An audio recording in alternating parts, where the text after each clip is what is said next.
For some, it's an annual pilgrimage. That's me. I'm usually the one that comes for the past few years at like 2 or 3 in the morning. For us, it's just tradition. We go every year. Here, many brave the cold weather just hours after Christmas dinner to stand in a long line with the hope of scoring that Boxing Day deal. Boxing Day is one of the busiest days of the year for us. But December 26th is no longer the #1 shopping day for bargain hunters. Black Friday is bigger now than Boxing Day. And who would have thought? But, that's a big difference. This retail analyst says Black Friday became a Canadian tradition to curb cross-border shopping. Go back 2009, 2010, the Canadian dollar was at par with the U.S. greenback. Too many Canadians were going over and shopping. So Canadian retailers got together and said, let's create our own event. The November sales blitz may not be the only thing keeping some people home this Boxing Day.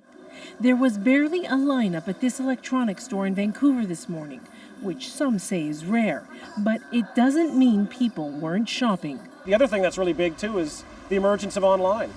So online sales in Canada are growing about 15 to 20% a year. In Winnipeg, you would think with weather like this, people would stay home and shop online. But once the storm died down, the mall was jammed. The weather, the advisory won't stop me. Some felt the crowds were thin in Calgary this year. Given the economic conditions, I think everybody is struggling. Even so, December 26th will continue to be a Canadian tradition. Retailers will want to clear out inventory, and shoppers will want to use the gift cards they got for Christmas. Or maybe they just want to get out of the house. Marissa Dragani, CBC News, Toronto.